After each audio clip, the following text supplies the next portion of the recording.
name is Dr. Kelly Coker, and I am a professor in the program. I'm also currently serving as the program director. Will, I know you just turned your camera off, but do you want to just say a quick hi and introduce yourself? Yeah, let me turn my camera back on. Sorry about that. No problem. Hey, this is Will Snow. I'm from Santa Cruz, California, up here in the lovely Redwoods. I'm in the children's department. Been here at Palo Alto for going on my 10th year, and 25 years before that.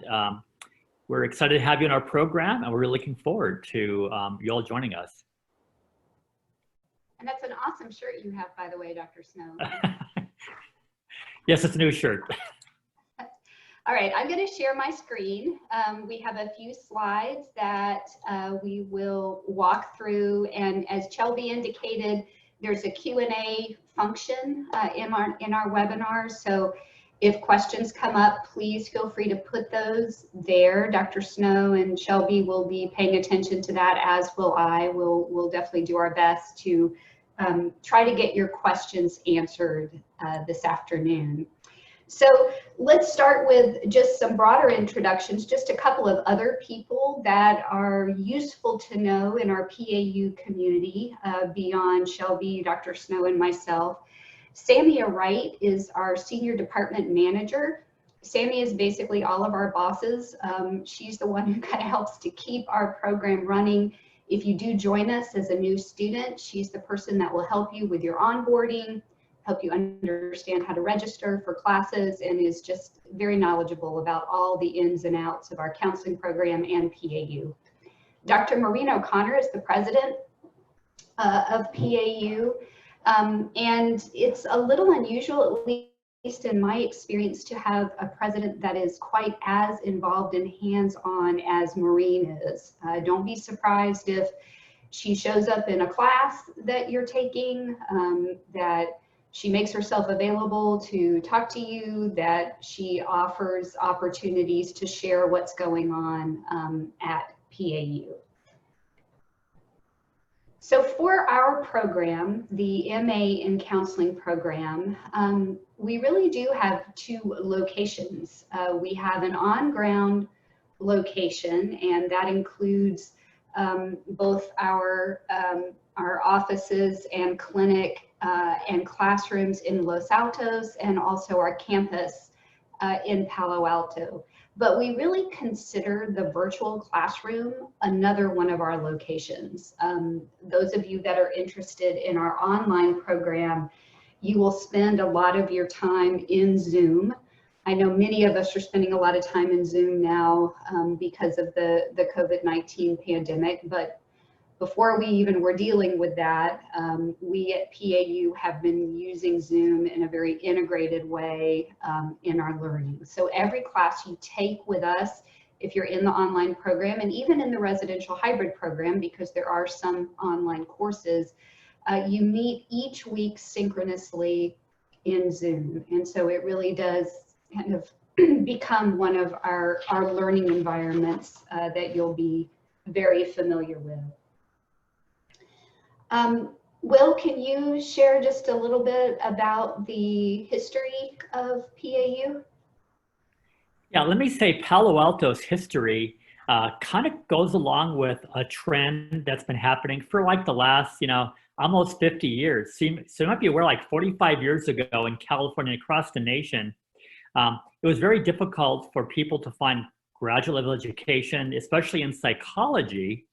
So in 1975, a group of students got together with some faculty, and they said, we need to have a program that would help train doctoral students in psychology. So it started as a professional school of psychology, and a number of schools, like Chicago School, ourselves, California School of Professional Psychology, a lot of them developed these PhD programs in psychology. So we started off in psychology. It was never a second thing, it was the primary thing. Over the years, what's happened would be it went from a PhD in clinical psych.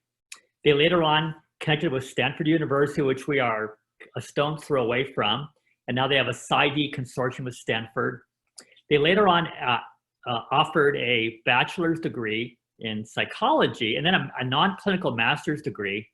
Well, then we were like the recent, most latest and greatest program, because what was really kind of missing was a clinical master's program. They had a lot of non-clinical master's things going on, but for a master's program in clinical work, they didn't have one. So we started one basically in 2011.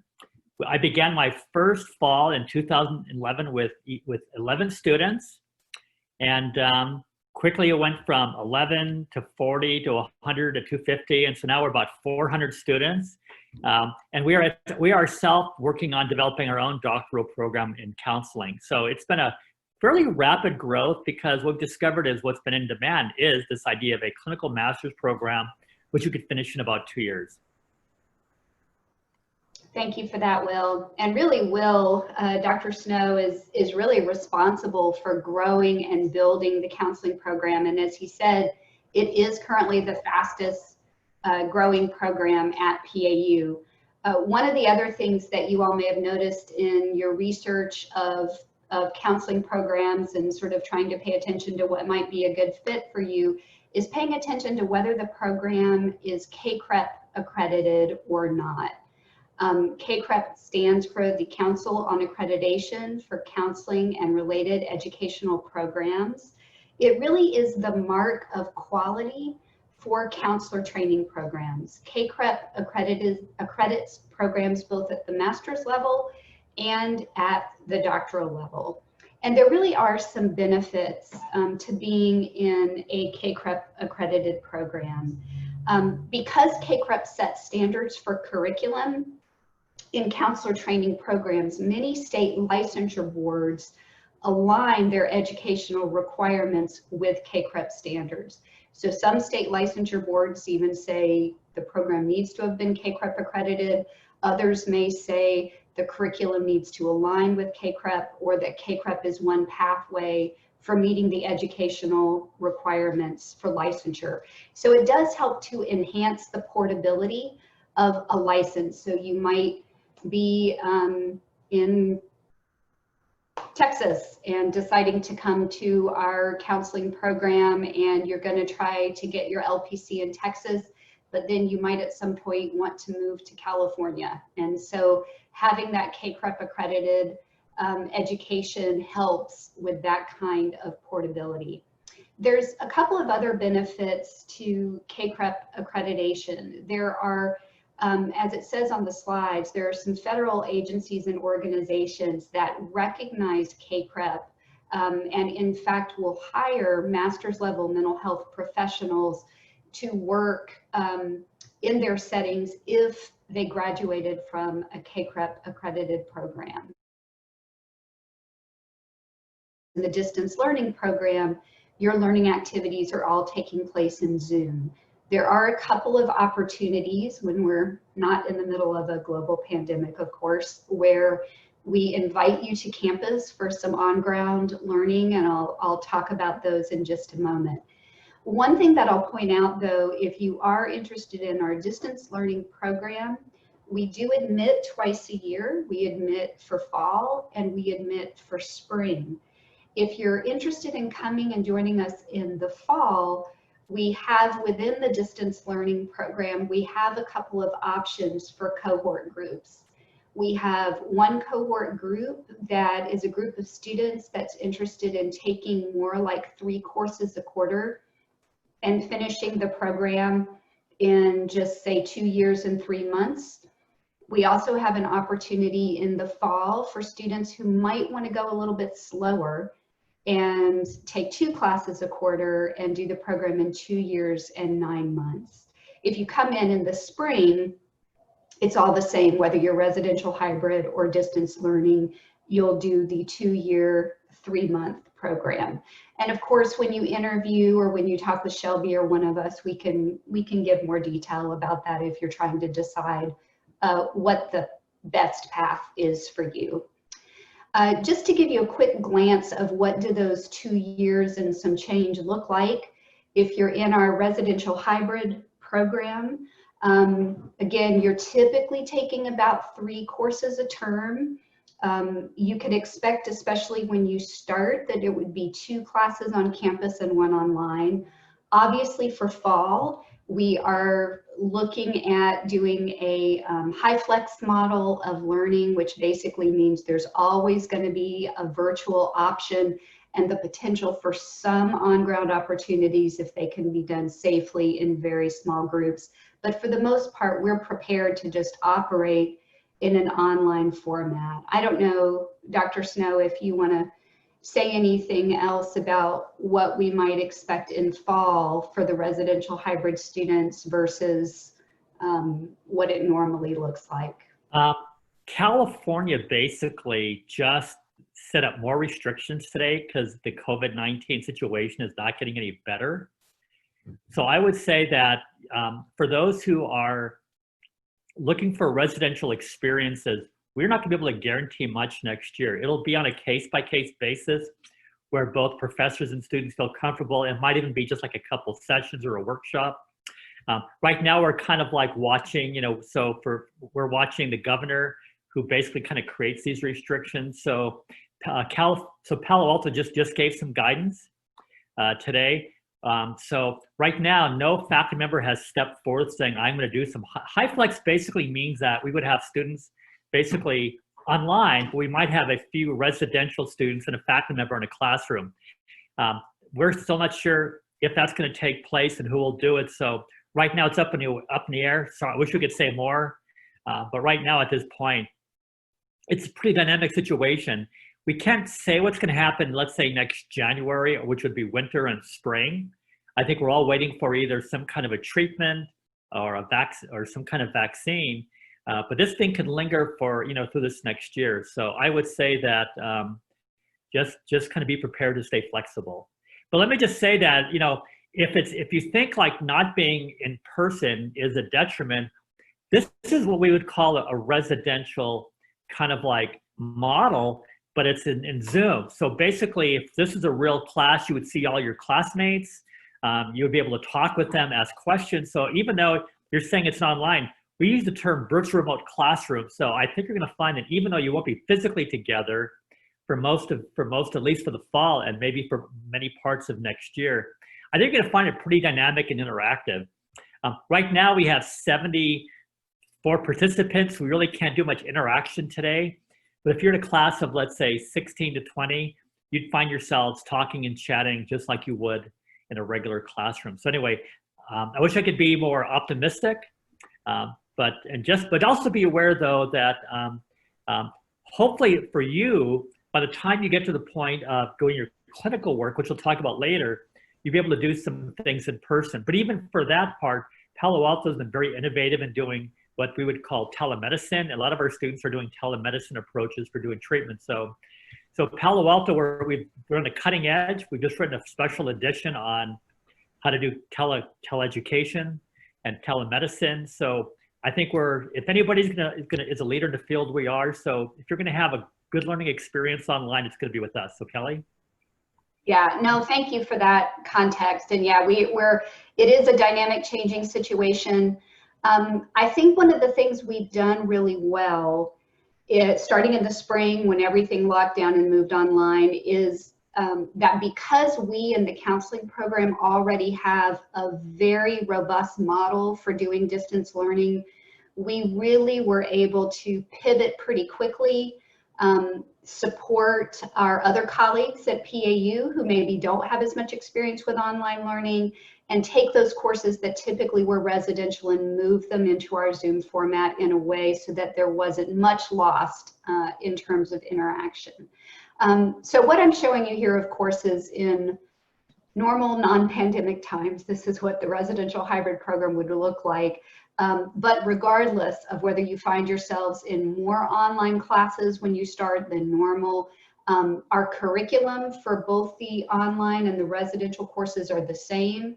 The course leads who manage that curriculum are the same. The course learning outcomes are the same. So we really try to ensure that there's a seamless experience between the two deliveries. So you'll see that in the program of study, when you join us and you get your program of study, you do your first year of coursework.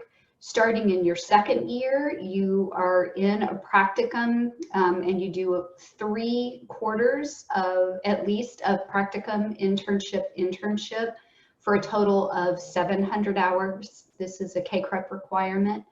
And we have a variety of sites. We'll talk about practicum in just a bit. And then there might be a final course or 2 to finish up, and then you're ready to graduate. For the distance learning program that does it in 9 quarters, looks very much the same. Obviously, you are in all of your courses virtually, synchronously.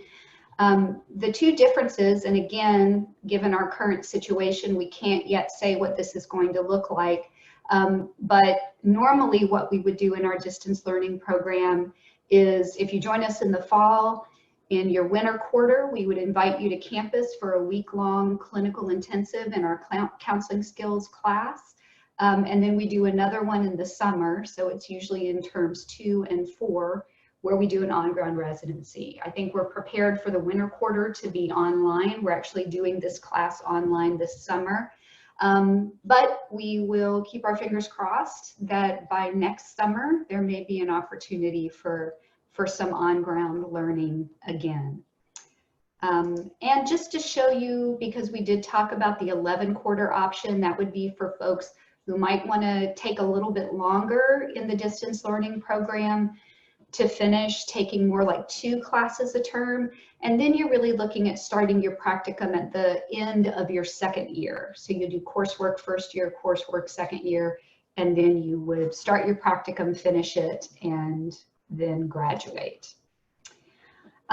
You have seen, I'm sure, that we have 2 emphasis areas. So we have a degree, an MA in counseling, and each of our emphasis areas are KCREP accredited. So we have the marriage, family, child emphasis, and we have the clinical mental health counseling emphasis. Both of these emphasis areas are approved in the state of California by the Board of Behavioral Sciences to meet educational requirements for LMFT licensure in California and for LPCC licensure in California. If you're outside of California, we really encourage students to explore the licensure requirements specific to your state. We also spend quite a bit of time, especially in your first quarter, in your first class, in professional orientation, talking about licensure, having you do some exploration of licensure requirements where you are, so you can be sure that you're in the right emphasis for what you're hoping to do.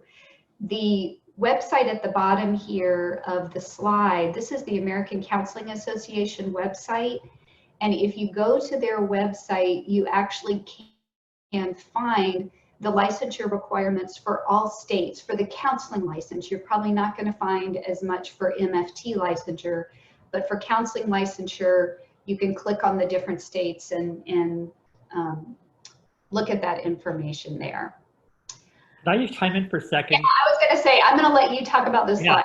Let's just, so yeah, good. I want to, because one of the questions was about COAMP. So let me just tell you that there is, so basically COAMP is the Council on Marriage and Family Therapy Education.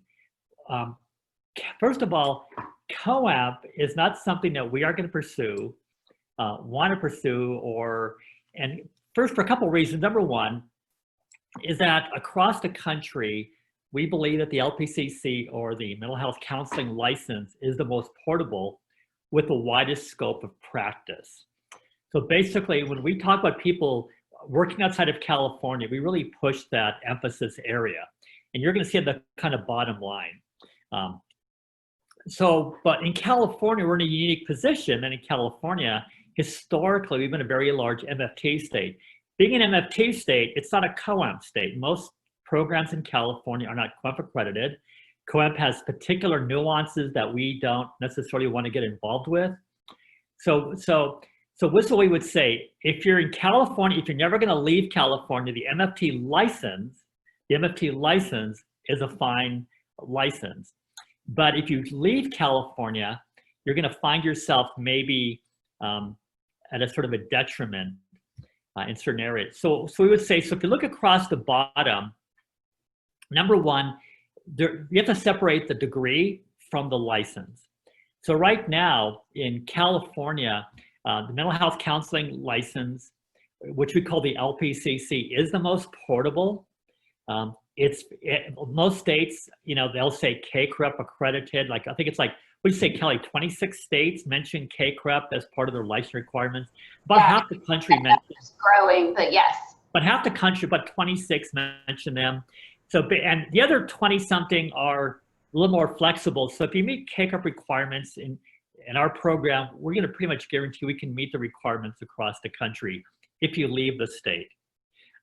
It's also really important too, if you look over at the federal side, for example, if you want to work for the VA hospitals or the Army Addiction Program, the CACREP, what I call mental health counseling program, fits. Not necessarily COAMP, but CACREP. If you want to get TRICARE, you have to have a CACREP mental health counseling degree. TRICARE may not seem important for many of you, but it's basically how every retiree and active duty military person and their family gets paid for their medical and mental health services.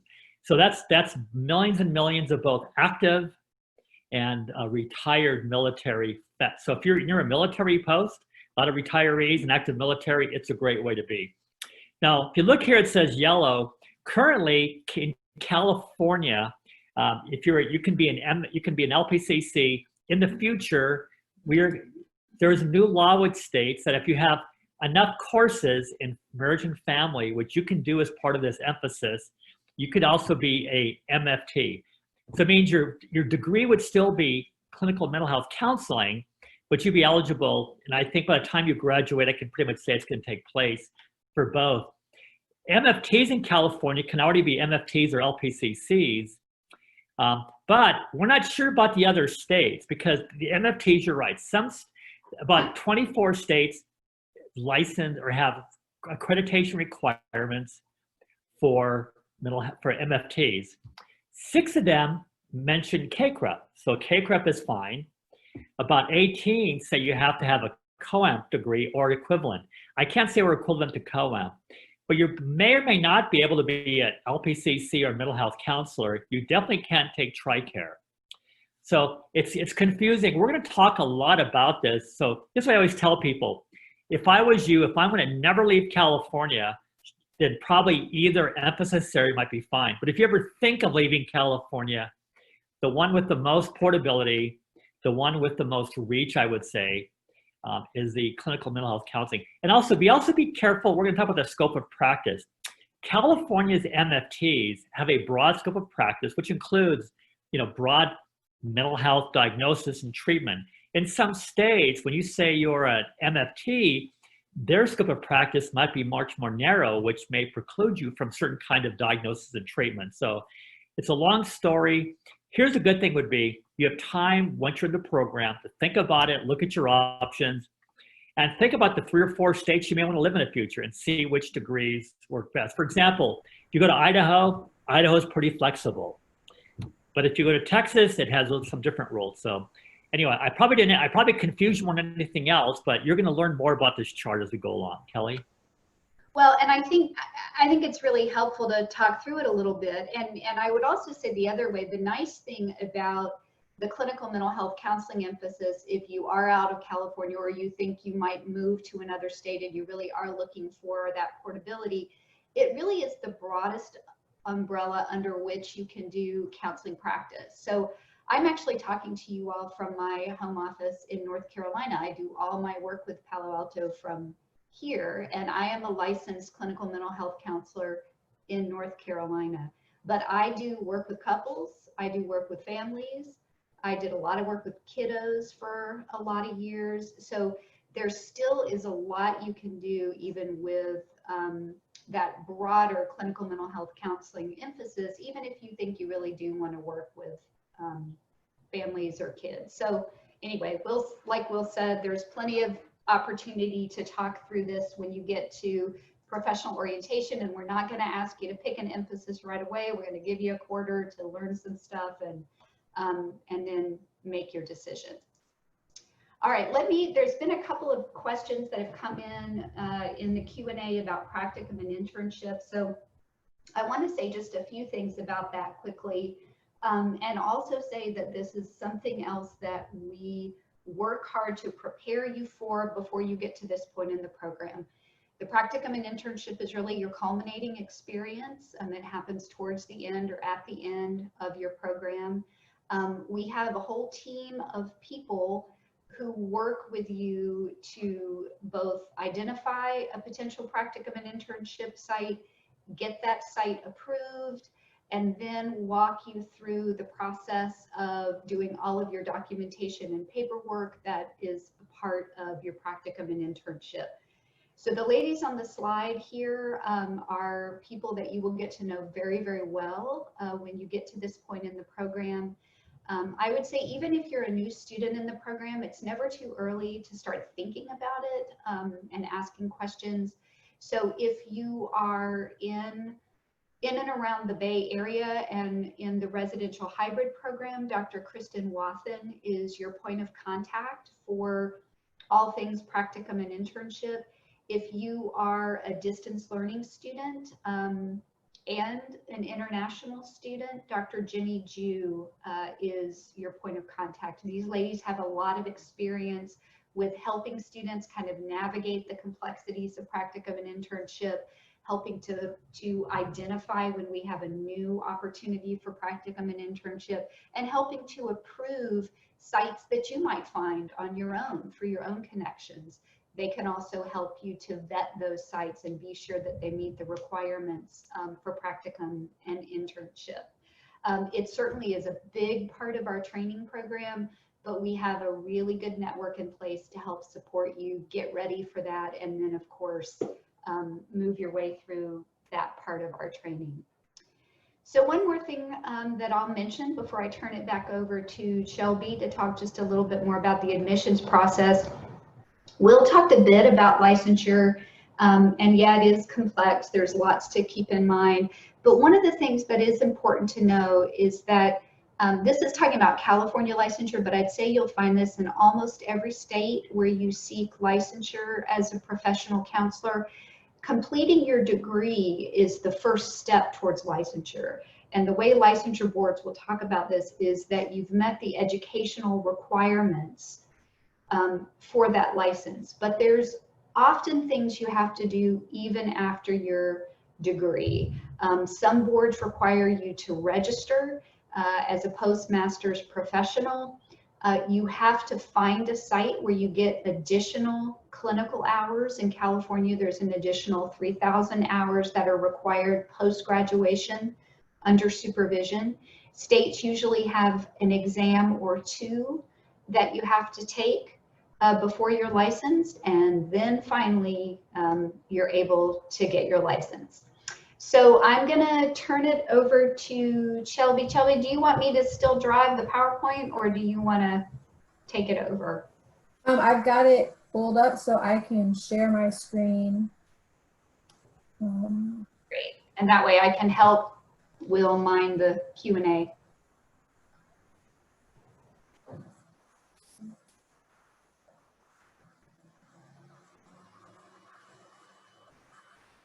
Okay, so let's see, what I did. There we go. All right, so let's start with the admission requirements. Many of you have probably already spoken with me or with Jesse about admission into the MA program, but just as a reminder, or for the folks who haven't seen the requirements yet, you do have to complete an application. And the application is completed in SciCast, which is a portal that we use. It's sort of like a common app, but for psychology and counseling programs specifically. So you can apply to PAU and other schools with just a SciCast application. You also have to submit a resume or CV, a statement of purpose that's no more than 2 pages, and you'll get the criteria for how to write that in the application. You also need 3 letters of recommendation from professional or academic references. So if you haven't been in school for a while, or if you aren't connected with your professors any longer, it's okay to have all professional recommendations. Or on the other side, it's also okay to have all academic. So just keep that in mind. When you are getting your application completed, it's really important that you keep in contact with your recommenders to make sure that they submit the recommendations for you so that we can start the process of reviewing your application. We won't actually look at the application until it's complete. So that includes these letters of recommendation, all of your official transcripts. And then if you, after reviewing it, you may be invited to an interview. The official transcripts, I get a lot of questions about them. People ask if they need to submit, for their community colleges and the school where they graduated from, if they need to submit their master's degree work or whatever other schooling they have. We require all the official transcripts that count toward your bachelor's degree. So if you went to several institutions before graduating for your bachelor's degree, we'll need all of the transcripts for those. But you don't have to include any graduate level work unless you want to. One thing that's really important to know, and this is a fairly new, as of July 1, there have been these new changes in federal law. And the short version of it is that PAU is not authorized in several states, including every state that's on this list. So what that means is that if you are located in any of these states, you are not able to attend PAU. So if you're in one of these states and you were thinking about applying, I would advise you for now to not apply, and check back at our website, which is linked here, and it'll also be linked when I send this out to everyone. But to check there to see if your state remains on this list. So as of right now, PAU has started the process for authorization in some of these states. But as of today, we are still unauthorized in these states. So if you live or are located in any of the states listed here, I would advise that you do not apply, and check back on maybe applying for spring or fall if your state is no longer on this list. If you do still apply, I will send you a notification letting you know that your application shows you live or are located in one of these states, and so we won't be moving you forward. And then if maybe your circumstances are changing, you know that you'll be moving in the next couple of weeks or something like that, then we can talk about those. But it is a pretty sticky situation, and a big change as of July 1. So if you have any questions about this, please email me, and we can talk about it more. And of course, as we mentioned earlier, you'll want to check with your state to see anybody, whether you're an authorized or unauthorized state, you'll want to check in with your state to see what the requirements are for licensure. And that link is in here in this presentation as well. So when I send this out to everyone, you'll have access to that. The application process is pretty easy to find. You go to our website, you'll see these apply online buttons pretty much all over the place, and you'll just want to make sure you go to the graduate application to start the process. This is a part of the application that probably takes the most amount of time, especially if you went to multiple schools. So CyCAS requires that you submit all of your academic history in addition to sending your transcript. They will then look at your academic history that you entered and your transcripts to make sure that it matches. And if it doesn't match, then they will reach out to you and let you know that there's a discrepancy. So this does take quite a bit of time. I would just plan to block out a couple hours to do this. Or the other option is they will do it for you if you pay the fee based on the number of transcripts that you have. So something to consider. Does take a bit of time, but you can do it yourself, or you can ask CyCAS to do it for you. So we did get a question about tuition and fees. Tuition for 2020-21 is $544 per unit and $36 per unit for fees, which totals this amount here, $53,940. So if you are interested in figuring out how much it costs online versus hybrid, it's the same because they're both 93 units. If you take anything beyond 93 units, then that would be something that you would pay additional for. But just to get, if you follow the degree plan, the 93 units, this is how much you can anticipate paying. Right now, we have tuition stabilization. So that means when you come in at this rate, this is what you stay with until you finish the program. Okay. So for financial aid and some other advising resources, Jessica Ayers is the Director of Financial Aid. She's a really great resource. Her and her team are very responsive. So if you have questions specifically about financial aid, work studies, student loans, anything like that, contact their office at financialaid@paloaltou.edu or at this phone number. And again, I'll send this out to everyone later this week so that you have access to this. But they are a really great group of people to work with, very responsive, very helpful. So you can reach out to them for financial aid questions. And then we also have Lisa Harris shown here. She's the Associate Director of Student Services at International Military Advising. So if you're a veteran or using military benefits, if you're an international student, she is your go-to person to speak with. You can contact her at lharris@paloaltou.edu or at this phone number 650-338-3929. And again, I'll send this out to everyone, but these are two people that are really good to know, especially if you're looking to use financial aid or are an international student or veteran or military affiliated student. The application deadline, we don't have the spring 2021 deadline available yet, but the application will be open later in October. We are still accepting applications for this fall, fall 2020. We do have rolling admission, so there's a possibility that we could fill up all of the cohorts before August 14th and potentially move to a wait list, or that we could still be accepting applications on a rolling basis after August 14th. So I would advise you, if you wanted to start in fall 2020, to apply as soon as possible so that you don't have to worry about, or you have less worry about missing out on the fall cohort because of timing. So just some things to consider. You can also wait if you want to take more time to get your materials together. You could wait until October to apply for spring or fall 2021.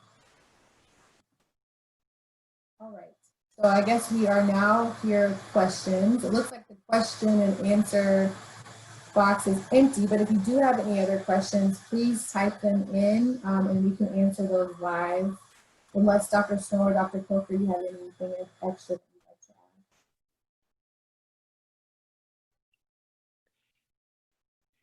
Not really. Just wanted to comment on the whole SARA issue. That's basically just to be aware, to help you provide some context.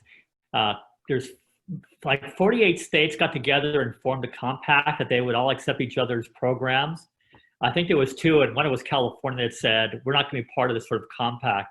So we actually have to go ahead and ask each state individually about approval for offering online education in their states. Because the idea would be that we are basically going into their states and educating their students. So for the other 48 states and their programs, they just do what they want to do. Since California opted out, we have to do this individually. So it's not anything about that. So somebody asked a question, why won't they accept our program? They haven't said they won't accept it. We just haven't gotten through the whole rigmarole. So each one of those is a separate application to every state Department of Education. So this is a big change. You're going to also be seeing things about telemedicine, because now with telemedicine, you're going to be able to do therapy in a different state. So basically, whenever you leave your state and conduct business, whether you're doing education and now doing therapy, it's going to require different permission. This is really a whole new, venture that's taking place. So don't think ill of Palo Alto. We're a great program. We just have to go through a lot more paperwork. Yeah, we're trying to reorganize around this as well.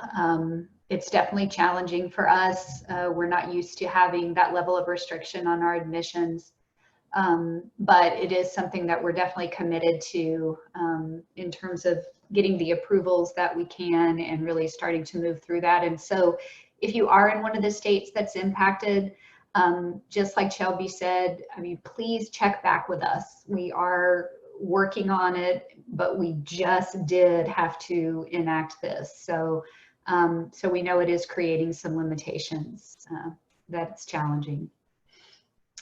I'm looking at some of the questions here, things that I can easily grab and answer. One question is there a research component to the program? Is there a research-based thesis? We do have a research methods class. We also have an appraisal and an assessment class, and you will do some research projects in those respective classes. We don't have a research-based thesis in the program. If you're interested in research, though, we have some faculty who generally try to lead just a student research group. Sometimes that happens in the summer. So students who are interested in doing more research, we do have some of those opportunities. Let's see, what else do we see here? Can you switch from full-time to part-time? We really encourage folks to, when they come into the program, to try to stick with the program that they tell us that they want to do, whether it's, and again, it isn't even really necessarily part-time or full-time. We don't really think about it that way, because even when students take 2 courses a term, they're taking enough courses to be able to meet requirements for federal financial aid. So it really is, do you want to finish in 11 quarters or do you want to finish in 9 quarters? It's a little challenging for us to accommodate a lot of switches back and forth because we do admit by cohort group and because we build the schedule around those cohort groups. Having said that, we know that life happens. We know that there are circumstances that require people to maybe drop back in a term or 2 from 3 classes to 2, or maybe they have to take a leave of absence. We absolutely will work with you on any of those circumstances. I'm also just noticing that, you know, and I don't know if everybody is aware that, you know, we have Jessie with us also in the session. Jessie works in the admissions office, but also is an MA student in the program. So Jessie, I don't know if you're seeing any questions here in the Q&A that makes sense for you to answer, or if anybody has something specifically you'd like to put in the Q&A from a student perspective. We also have the benefit of that expertise. I would definitely say that try to stick with your cohort as much as possible. So yeah, I mean, people can switch schedules around and stuff, and life happens, but from the student experience, like, you really learn and grow with you know, about what, 15 to 20 students. Really get to know them, you stick with them throughout the full program. So I think that experience is invaluable to learn this way, and so that's why Dr. Coker is really emphasizing sticking in your cohort as much as possible. Thanks, Jessie.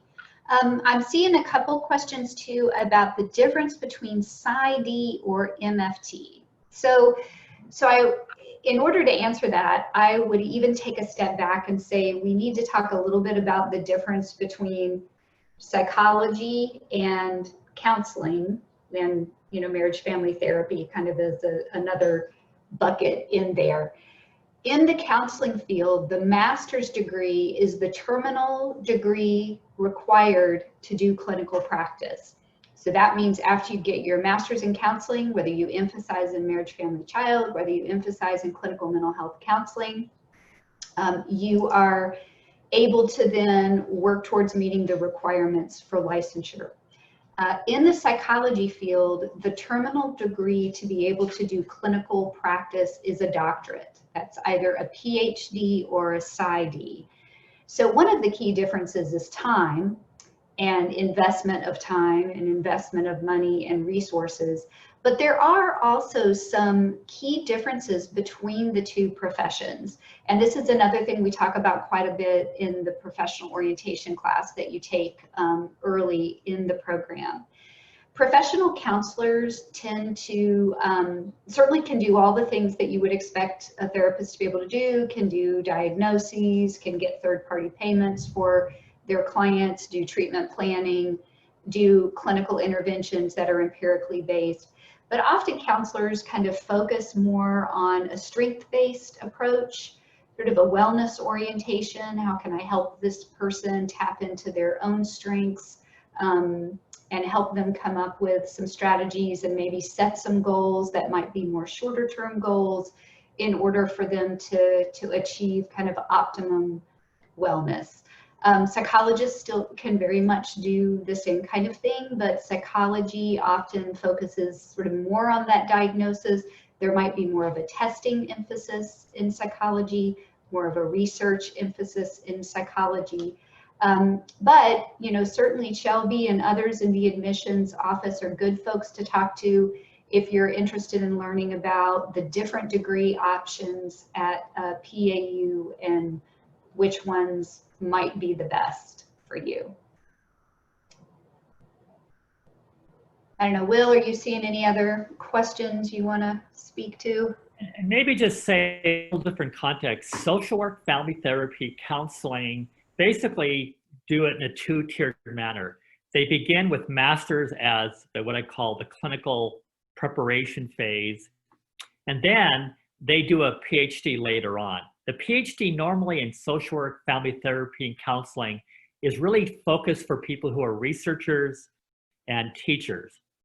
Psychology made a decision back in, well, in the 50s to basically said everybody has to have a doctorate. Now here's the reality would be, I ask so many people with PhDs and PsyDs, will you ever do more research? They say, heck no. They did it basically to get through their PhD.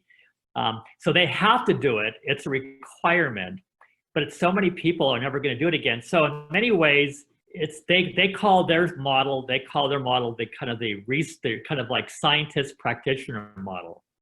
So basically that's the biggest difference is going to be, do you do it in 2 steps, master's and a PhD, and then number 2, or you do it in like 1 step. And the other thing would be is a license. You know, these are different licenses, but in terms of scope of practice, for most part, they're not much difference really. In fact, I always tell people this, if an alien came to our planet and looked at a social worker, a psychologist, a counselor, and they saw them doing CBT with the client who was, let's say, anxious, they probably couldn't tell much of a difference, right?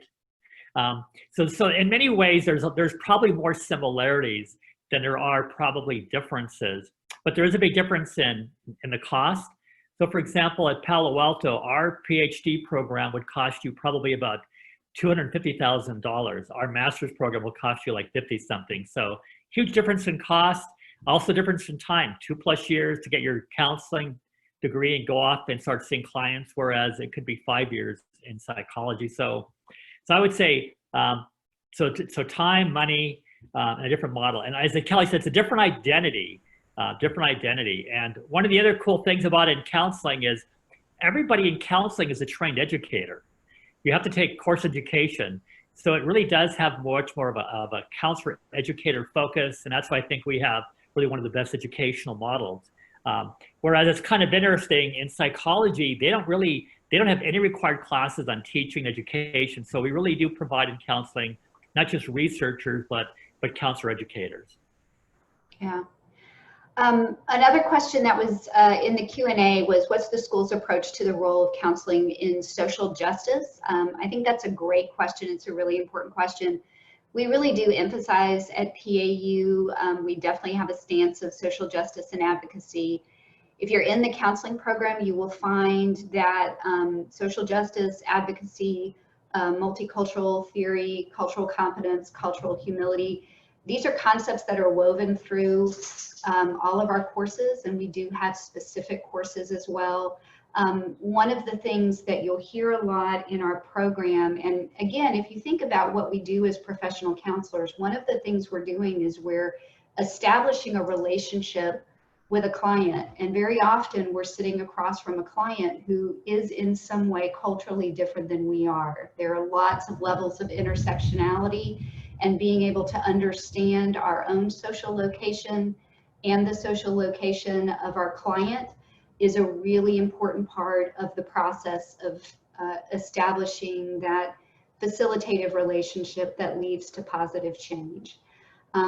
Certainly, I think PAU, like lots of organizations with recent events with, the terrible murder of George Floyd and other events that have happened in our country lately, is really causing us to take a look at ourselves, look at our program, look at our students' experiences in our program, look at our materials, look at how we can be more vocal advocates and allies ourselves. So it really is an area of emphasis. We've hosted at PAU, we have a faculty director of diversity and inclusion, Dr. Tasita Tormola, and she's hosted several listening sessions for students and staff and faculty, and have other events planned for the coming year that I think we're all really excited about.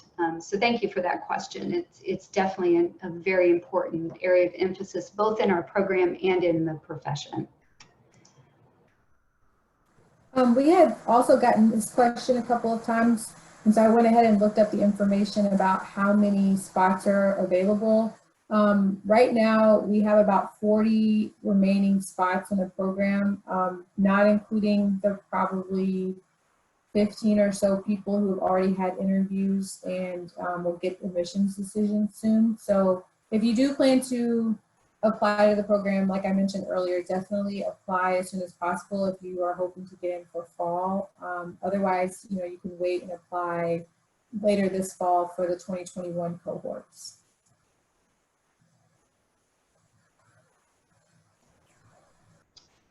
I see a question about our faculty. So I think you're referring to Dr. Danya Wallace. What we were able to do this last year, and that we did this in the spring, and then we're actually having 3 new visiting assistant professors start with us in the fall. These are regular full-time core faculty who are in our program, will have all the duties and functions of core faculty. But in terms of what we were able to get from a budget perspective from PAU for faculty hires this year, they were limited 1-year appointments. Because of our growth in the program, we will be working very hard to advocate to certainly keep those folks that we're hiring as visiting assistant professors this year as longer term faculty. We also will have the opportunity to have some full-time openings that are fully contracted openings in years to come. So that's what our hope, but for now we're really excited to add 3 new visiting assistant professors who are fully functioning core faculty in our program. I'm seeing some questions about teaching courses with this degree. That's not what this degree is designed for. This degree is not an education degree. It's not an MED. This is a clinically focused degree. This degree is a master's degree that will enable you to seek licensure as a professional counselor and a professional therapist. Would a community college potentially hire you with a master's degree? They might, but again, that's not anything we are preparing for in this program, and that would be totally up to those institutions.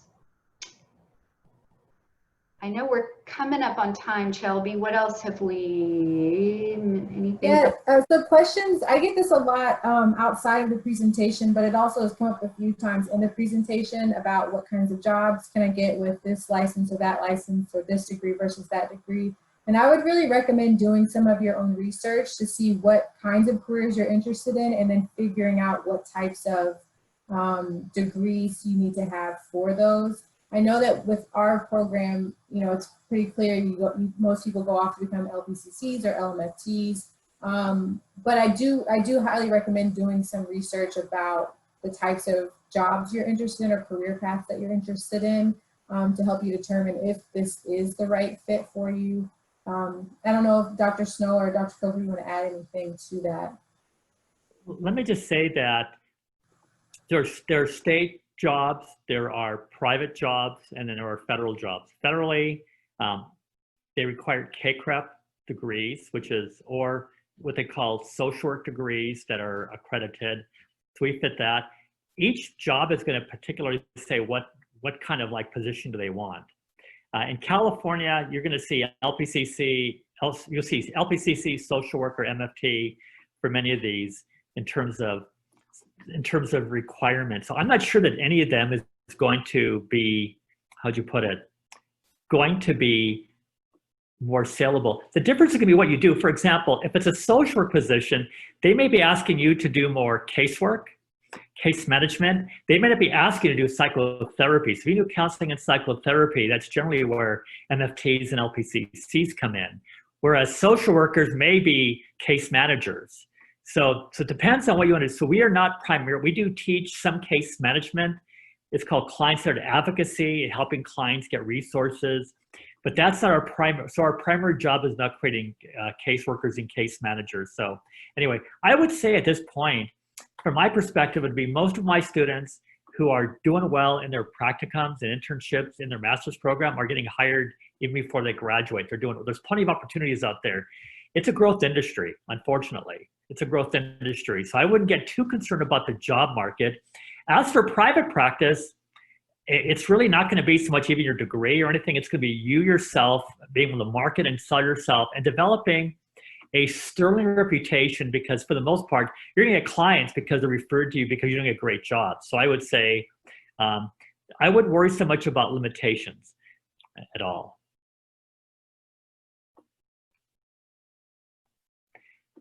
Well, also somebody else talked about offering online counseling. So Kelly can talk more about this, but just to be aware that you're going to get a lot of telemedicine experience, because no matter what's happening, you'll probably be doing telemedicine this year.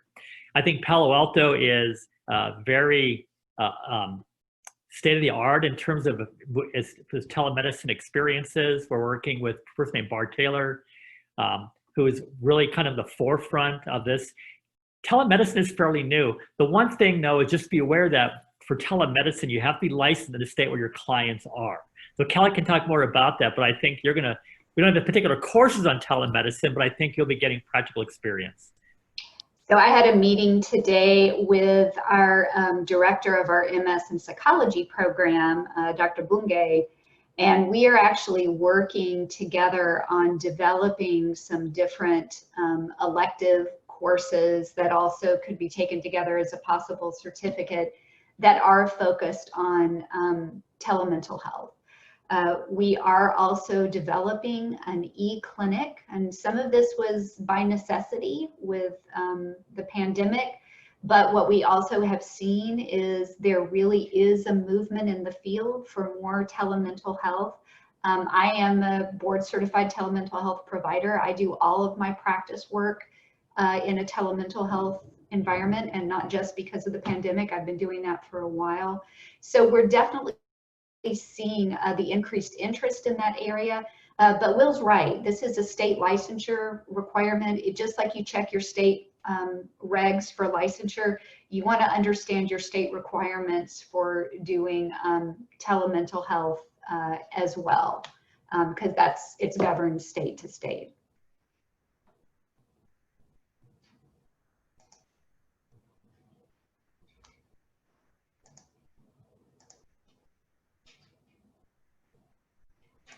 Okay, it looks like all of the questions that were in the question box are now clear. So if you do have additional questions, you can email me or reach out to Jesse, either of us in the admissions office, and we'd be happy to help. But in the meantime, if you would like to start with us in fall 2020, I highly recommend applying as soon as you can. Dr. Coker or Dr. Snow, any final thoughts you'd like to share before we all sign off? I'm just glad that you're here, that you're interested in the field. We need people in mental health, people who care and are concerned and are going to help, people in need. So whether you choose our program or any other program, whether it's only residential, the world can use your service, your help, and it needs not just your intellect, but it needs your heart and compassion. So I hope you have both. And so bring it with you and you'll do great.